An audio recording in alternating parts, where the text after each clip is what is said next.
Hello दोस्तों, हाय। कैसे हैं आप लोग सब। मेरा जो साइकोलॉजिकल का टिप्स रहता है ना, तो मैं अपने प्रीवियस वीडियो में आप लोगों के साथ मैंने शेयर किया था लॉकडाउन किस तरह से बच्चों को इफ़ेक्ट किया है। ठीक है, तो उसी का सेकंड पार्ट मैं लेकर आ गई हूँ। आई होप आप लोगों को मेरा पहला पार्ट बहुत ही अच्छा लगा होगा और आई थिंक सभी जो भी पेरेंट्स हैं उन लोगों को यूज़फुल में आया होगा, आई होप। तो चलिए मैं स्टार्ट कर रही हूँ मेरा आज का ये सेकंड वाला पार्ट। मैंने अपनी प्रीवियस वीडियो में बताया था आप लोगों से कि लॉकडाउन में किस तरह से बच्चों को अफेक्ट किया है, किस तरह से बच्चों पर असर डाला है। तो मेरे ख्याल से बच्चों के साथ साथ मेरे ख्याल से बच्चों के साथ साथ ना बड़े बच्चों को अभी आई आई होप कि बड़े बच्चों को भी ये लॉकडाउन का जो सिचुएशन हम लोग के साथ गया है उसमें आई होप कि बड़े बच्चे भी सफ़र किए हैं, उनको भी बहुत सारे प्रॉब्लम्स का सामना करना पड़ा है। तो उसी के बारे में आज मैं आप लोगों के साथ थोड़ा सा डिस्कशन करने जा रही हूँ। क्या है कि मैं जानती हूँ ये चीज़। तो बड़े बच्चों को मैं एक चीज़ जो भी बड़े बच्चे के पेरेंट्स हैं उनको मैं एक चीज़ ज़रूर बताऊँगी।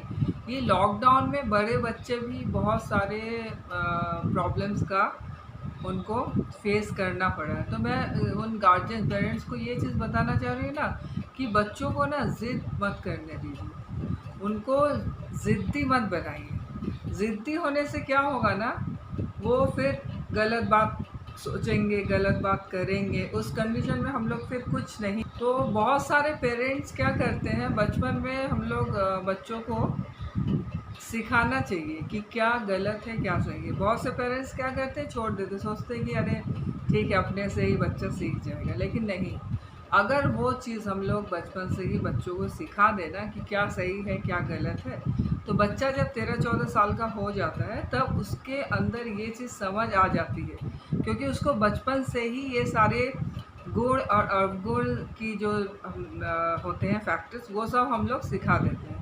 तो बच्चा वो जब 13-14 साल का होता है उस एज में वो समझ जाता है कि मुझे क्या सही करना है क्या गलत करना है। तो फिर क्या होता है, उन पेरेंट्स के साथ प्रॉब्लम्स कभी नहीं आ सकती, क्योंकि उनका जो बच्चा है ना वो अच्छी तरह से सारे प्रॉब्लम्स का सॉल्व खुद से ही कर लेता है। मम्मा पापा को उसकी ज़रूरत भी नहीं पड़ती, क्योंकि बच्चा पहले से ही ये सारी चीज़ सीख चुका था।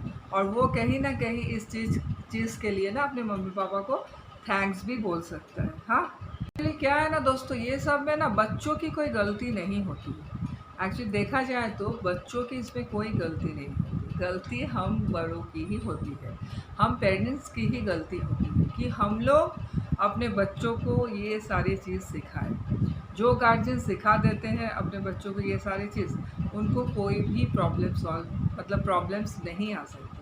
और जो गार्जियंस नहीं सिखा पाते हैं उन बच्चों को बहुत सारी प्रॉब्लम। फिर क्या होता है, जब बच्चा बिगड़ने लगता है ना, तब हम लोग बच्चों को किस तरह से डील करते हैं, हम लोग बच्चों के साथ मारपीट करते हैं, बच्चों को मारते हैं, उसको पनिश करते हैं। हाँ, उसको कहते हैं कि तुम बिगड़ रहे हो, तुम अच्छे बच्चे नहीं बन सकते हो। मतलब जो भी सारी चीज़ें हैं हम बच्चों पर ही डाल देते हैं, पूरा बच्चों पर ही थोप। और कहीं ना कहीं देखा जाए तो बच्चों की जो साइकोलॉजी होती है ना, वो हम लोग नहीं समझ सकते। बच्चों की साइकोलॉजी को समझना बहुत ही ज़्यादा प्रॉब्लम है, मतलब नहीं समझ पाएंगे, बहुत ज़्यादा डिफ़िकल्ट वाली बात होगी। मैं एक बात आप लोगों के साथ सजेशन समझ के आप लोग वो कर सकते हैं।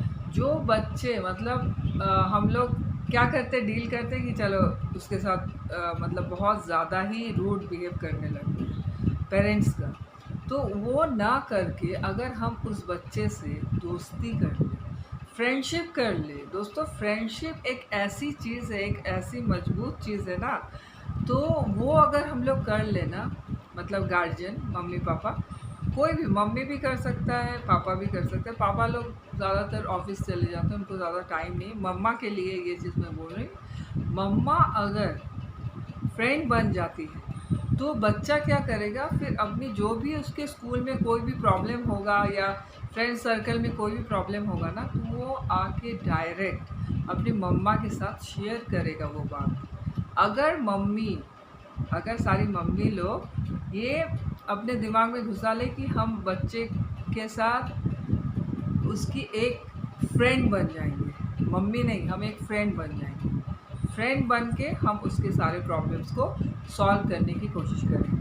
मैं कुछ टिप्स बता रही हूँ ये कि डे टू डे बच्चों के स्कूल में जो भी होती है या फिर कोचिंग में जो भी होती है बातें, वो सारे बच्चों को चाहिए आके अपने मम्मा पापा के साथ शेयर करें। हाँ, तो ये इससे क्या होगा, बहुत सारे प्रॉब्लम्स के सॉल्व हो सकते हैं। तो मैं ये बात आप लोगों के साथ शेयर कर रही हूँ फॉर एग्जाम्पल के रूप में। क्या कि बेटा, जब मैं छोटा था, ये एक फादर अपने बेटे के लिए कह रहा है, बेटे को समझाने की कोशिश कर रहा है कि बेटा, जब मैं छोटा था तब मैं तुम्हारी जैसी ही हरकतें करता था।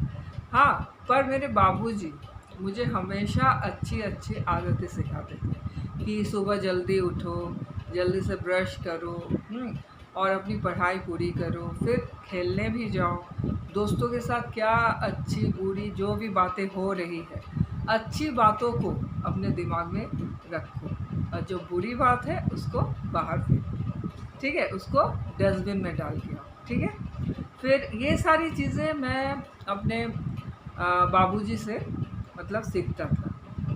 बाबूजी मुझे हमेशा ज़िंदगी में सही रास्ता ही दिखाते थे, और उनके साथ ही मैं अपना मतलब चलता था, सही रास्ते पर ही मैं चलने की कोशिश करता था। लेकिन जब मैं छोटा था ना, तब मैं सोचता था कि बाबूजी पता नहीं क्या मुझे ये सब बोलते रहते हैं।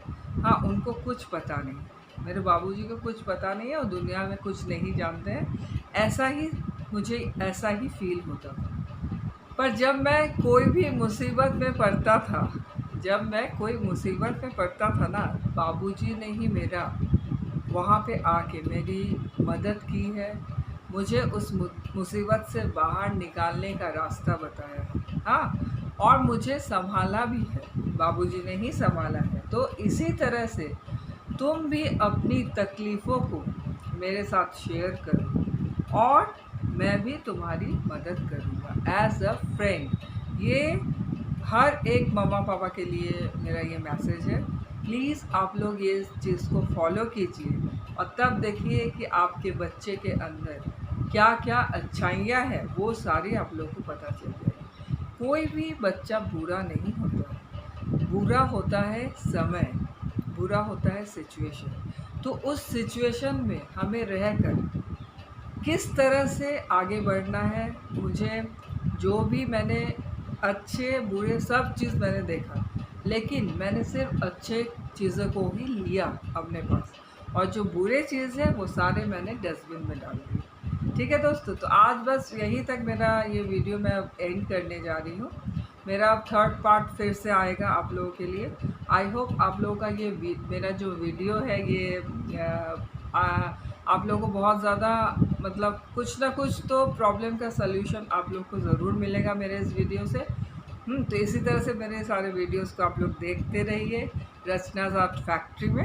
ठीक है, चलिए, bye bye, thank you, take care, love you all.